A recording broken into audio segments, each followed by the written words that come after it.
हे दोस्तों, कोई भी इंसान इस दुनिया में परफेक्ट नहीं है। हर एक इंसान के अंदर कुछ न कुछ कमियां जरूर होती हैं, लेकिन हम में से बहुत सारे लोग सिर्फ अपनी कमियों पर फोकस करते हैं और बोलते हैं कि मैं इस वजह से कामयाब नहीं हो पाया। लेकिन दोस्तों, अपनी कमियों को हार का कारण नहीं, अपनी कमियों को जीत का कारण बनाना चाहिए।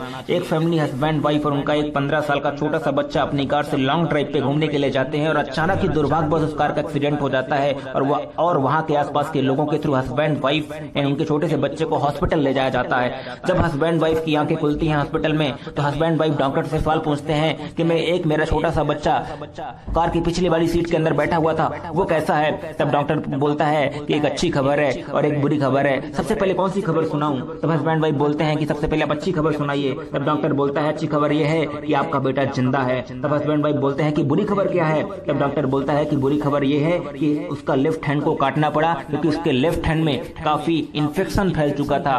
इस बात को सुन के हस्बैंड वाइफ काफी निराश होते हैं, लेकिन बेटा तो उन्हीं का था। फिर भी उसको पालन पोषण करना स्टार्ट करते हैं। लेकिन वो जो बच्चा रहता है उसको ब्रूस ली की मूवी देखने का बहुत ज्यादा शौक होता है। अब ब्रूस ली की मूवी देख देख के उसका एक ड्रीम पैदा होता है, एक सपना पैदा होता है कि मैं भी ब्रूस ली की तरह मार्शल आर्ट का चैंपियन बनना चाहता हूँ। और यही सपना अपने मम्मी पापा से डिस्कस करता है कि मम्मी पापा, मैं ब्रूस ली की तरह मार्शल आर्ट का चैंपियन बनना चाहता हूँ। इस बात को मम्मी पापा सुन के काफी हैरान हो जाते हैं और बोलते हैं कि बेटा, मार्शल आर्ट एक ऐसी विद्या है जिसके दो हाथ होते हैं, वो नहीं सीख पाते हैं, वो चैंपियनशिप को नहीं जीत पाते हैं। अरे तुम्हारे तो एक हाथ ही नहीं है, तुम कैसे जीत पाओगे? लेकिन बच्चा जिद करने लगता है, बोलता है नहीं, मुझे मार्शल आर्ट का चैंपियनशिप ही बनना है, उसका विजेता ही बनना है, और खाना पीना छोड़ देता है माय डियर फ्रेंड। लेकिन उसकी जिद के आगे मम्मी पापा को हारना पड़ता है और एक कोच के पास लेके जाते हैं और उस कोच से रिक्वेस्ट करते हैं कि प्लीज मेरे बच्चे को मार्शल आर्ट की विद्या सिखाइए। तो कोच उस बच्चे को देखता है कि उसके एक हाथ ही नहीं है,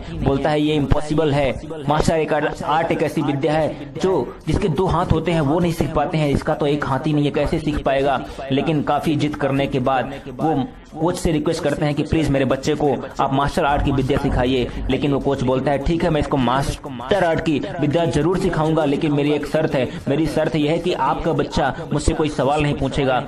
तब बच्चा बोलता है ठीक है, मैं आज आपसे कोई सवाल नहीं पूछूंगा। और वो कोच बच्चे को मार्शल आर्ट की विद्या सिखाना स्टार्ट करता है और एक मूव सिखाता है कि राइट हैंड से सामने वाले को पंच मारना, एक मूव सिखाता है। अब बोलता है कि इस मूव को आप तुम बार बार प्रैक्टिस करो। वो बच्चा 1 महीना, 2 महीना, 3 महीना, 6 महीना, 1 साल तक लगातार एक ही मूव की प्रैक्टिस करता है और देखता क्या कि बहुत सारे बैच आए, बहुत सारे बच्चे आए और तरह तरह की विद्याएं सीख के चले गए। उसके सब्र का बांध टूट जाता है और जाके अपने कोच से सवाल करता है कि सर, मुझसे आपसे कोई दुश्मनी है क्या? मेरे सामने बहुत सारे बच्चे आए, बहुत सारे बैच आए जो तरह तरह की विद्याएं सीख के चले गए, मुझे आप और बहुत सारी विद्याएं आप क्यों नहीं सिखा रहे हैं? तब वो कोच बोलता है कि बेटा, मैं तुमसे बोला था ना कि तुम मुझसे कोई सवाल नहीं करोगे। वो बच्चा का मुंह लटक जाता है और वापस आ जाता है।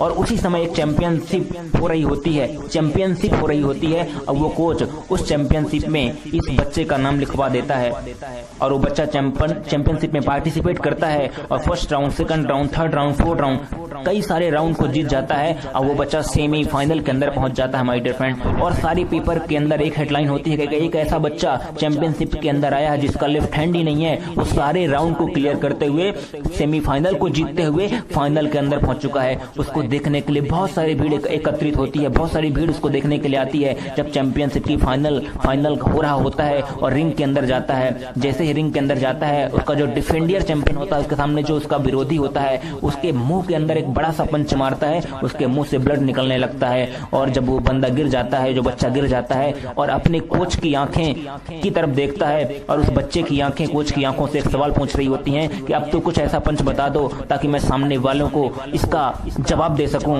वो कोच अपने बच्चे को मोटिवेट करता है कि उठिए और जाइए, फिर से लड़िए। बच्चा फिर से जाता है, फिर से सामने वाला एक पंच मारता है, फिर से वो गिर जाता है, फिर से उसकी आंखें कोच की आंखों से एक सवाल पूछ रही होती हैं कि अब तो कोई दूसरा पंच बता दो ताकि मैं इसका जवाब दे सकूं। वो कोच फिर से उसको मोटिवेट करता है कि बेटा उठो और जाओ। वो बच्चा उस बच्चे को याद आता है कि मैंने एक पंच को सीखा था, वो पंच राइट हैंड से पंच करना था और जो उसने पंच को सीखा था, अब 5 साल तक लगातार उस पंच की प्रैक्टिस किया था, वही पंच राइट हैंड से मारता है उसके पेट के अंदर। और रेफरी देखने के बाद रेफरी इस बच्चे को विजेता घोषित कर देता है। जैसे ही विजेता घोषित करता है वो बच्चा काफी हैरान हो जाता है, काफी निराश हो जाता है विजेता होने के बावजूद भी, और एक सवाल अपने कोच से पूछता है कि शायद मुझे लोगों ने तरस खा के जिता दिया है कि मेरे लेफ्ट हैंड ही नहीं है, इसलिए इसलिए इसको जिता दिया जाए। तब वो कोच बोलता है कि आज तक मैंने तुम्हारे किसी भी क्वेश्चन का जवाब नहीं दिया हूं, लेकिन इस क्वेश्चन का जवाब मैं तुम्हें आज जरूर दूंगा, क्योंकि मार्शल आर्ट एक ऐसी विद्या है जिसका हर एक अटैक का एक काउंटर अटैक होता है, हर एक पंच का, हर एक मूव का एक काउंटर अटैक होता है। जो पंच मैंने तुमको सिखाया था, जो मूव मैंने तुमको सिखाया था, उस मूव का सिर्फ एक ही तोड़ था कि सामने वाला बंदा तुम्हारे लेफ्ट हैंड को पकड़ के तुमको जमीन में पटक दे। अरे तुम्हारा लेफ्ट हैंड तो है ही नहीं, इसलिए तुमको विजेता घोषित कर दिया गया है। माय डियर फ्रेंड्स, हमारी लाइफ में ऐसी बहुत सारी चीजें होती है जो हमारे पास नहीं होती हैं, लेकिन हमें उन्हें जीत का कारण बनाना चाहिए, इसी बच्चे की तरह। Thank you so much for watching my this video. अगर मेरी यह वीडियो अगर आपको पसंद आई हो तो इस वीडियो को सब्सक्राइब करिए, लाइक करिए, कमेंट करिए और अपने दोस्तों को साथ शेयर करिए। Thank you so much for watching my this video. Thank you.